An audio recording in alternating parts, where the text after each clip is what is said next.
In history class, we learned that the Industrial Revolution changed the way people worked and lived. It introduced new machinery, improved transportation, and led to the growth of cities. It was a pivotal moment in shaping the modern world. Welcome to my YouTube channel Whisper Stories, where silence speaks. My name is Anna Whitmore, and I am 55 years old. At 55, you believe there are very few surprises left in life. You believe you've already cried the hardest tears, fought the quietest battles, and made peace with the betrayals that come dressed as love. You think you know your child, not the little boy who once held your hand, but the man he grew into. I was wrong, because nothing prepares you for unlocking your own country house and hearing strangers laugh inside. The country house was my sanctuary. It stood at the edge of Willow Creek, surrounded by tall silver birch trees and fields that rolled like soft waves into the horizon. My late husband, Thomas, and I had bought it 30 years ago with borrowed money and big dreams. We planted roses along the fence, carved our initials into the oak tree by the porch, and promised each other we would grow old there. But life doesn't always keep its promises. Thomas passed away 12 years ago. After that, the house became less of a residence and more of a refuge. I visited when I needed silence, when my heart felt too heavy, when city noise felt like pressure against my ribs. My son Daniel knew what that house meant to me, or at least I thought he did. It was a Thursday afternoon when everything changed. I hadn't told anyone I was going to the country house. I needed time alone. The previous week had been exhausting, hospital visits for my arthritis, bills piling up, and the quiet ache of feeling invisible in my own family. Daniel had been distant lately, his wife Melissa even more so. Melissa had never truly liked me. She was polite, always polite, but there was a sharpness behind her smile, a measuring look, as though she were constantly calculating my value in her life. I tried to ignore it.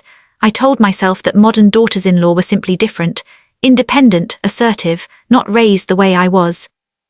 But politeness without warmth feels like winter sunlight, bright but cold. When I turned onto the gravel road leading to the house, I noticed something strange. There were cars, 3 of them, parked carelessly in the yard. I slowed the car, my heartbeat quickening. Maybe Daniel had come to surprise me. Maybe he wanted to repair the distance between us. I almost smiled at the thought. But when I stepped out and approached the porch, I heard laughter, loud, unrestrained, and music, unfamiliar music, blaring from inside. My hands trembled as I unlocked the door. I pushed it open and froze. The living room, my living room, was filled with people. Strangers, shoes tossed near the fireplace, suitcases stacked against the wall, children running across the rug Thomas and I had bought in our first year of marriage. A woman I didn't recognize was sitting on my sofa, eating from a bowl of fruit as though she owned the place. Someone had rearranged the furniture. Someone had replaced my curtains. For a moment, I thought I had entered the wrong house. Then a man turned and looked at me. "Who are you?" he asked. "Who am I?" The question hit me like a slap. "I beg your pardon," I whispered. Before he could answer, I heard Melissa's voice from the kitchen. "Oh, you're here early." She walked into the living room casually, wiping her hands on a towel as if she were welcoming a guest, not confronting the owner of the house. "Anna," she said, almost annoyed, "you should have told us you were coming." The word echoed in my ears. "Melissa," I managed, my throat tightening, "what is this?" Daniel appeared behind her. And that's when my heart truly broke. He didn't look surprised. He didn't look ashamed. He looked uncomfortable. "Mom," he began carefully, "it's temporary." Temporary. There were at least 8 people in my house. Melissa gestured toward the crowd. "My sister's family needed a place to stay. Their house is being renovated. It's only for a few months." "A few months," my voice cracked. "You hardly use this place," she added lightly. "It seemed wasteful." Wasteful. The house where my husband and I built our life. The house where Daniel took his first steps. Wasteful. I turned to my son. "You gave them the keys." He hesitated. Yes. Without asking me. Without telling me. Without even respecting me enough to pretend it was a discussion.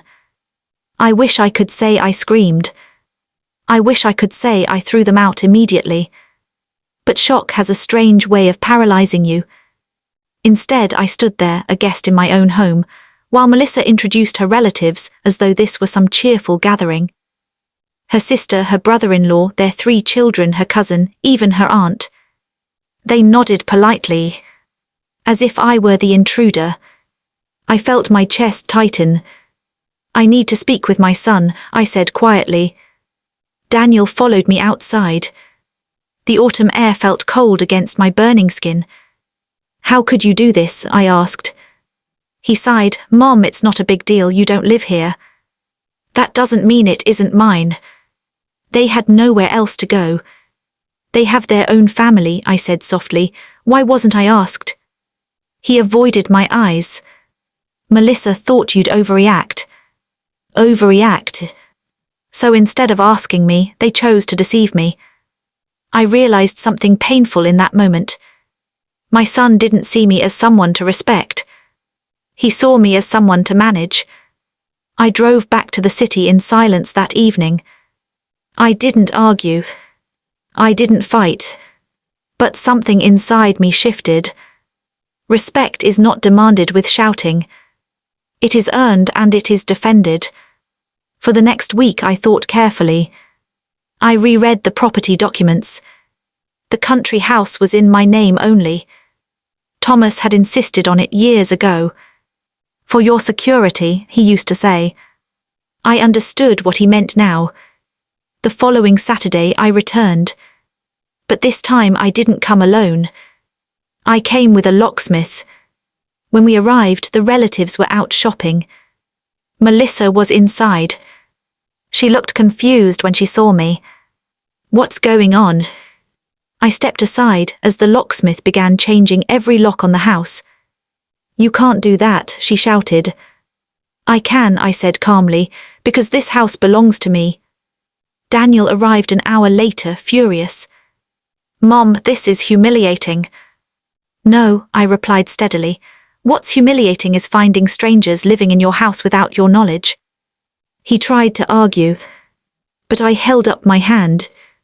I am not your enemy, but I will not be treated as if I don't matter. Melissa's relatives returned, shocked to find they could no longer enter. There were tears, complaints, accusations. I remained firm. You have 48 hours to remove your belongings, I told them. You can stay in a hotel, I will even help with the cost for a week, but this house is not yours. Melissa's eyes burned with anger. But I saw something else in Daniel. Realization. 2 days later they left. The house was a mess. Scratches on the floor, stains on the kitchen counters, my bedroom disturbed. I stood in the center of the living room and cried.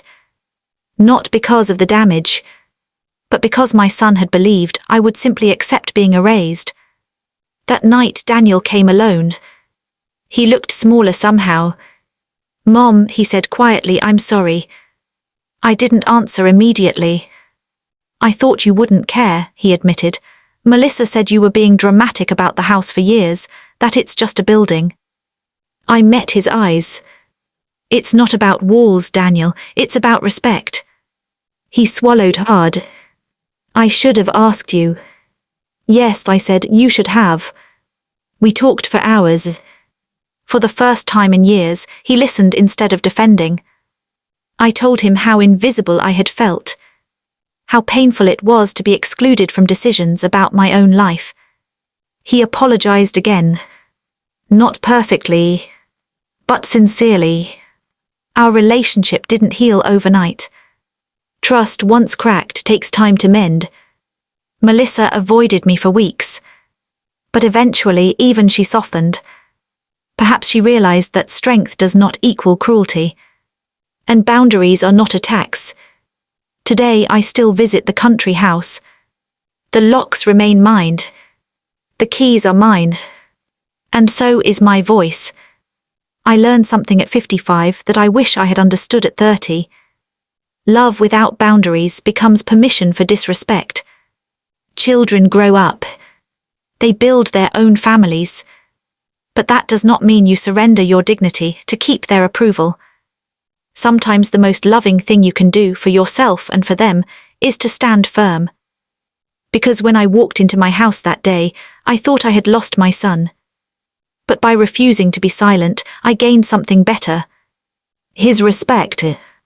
Moral of the story: never allow love to silence your boundaries. Kindness is not weakness. And respect, even from your own children, must be protected.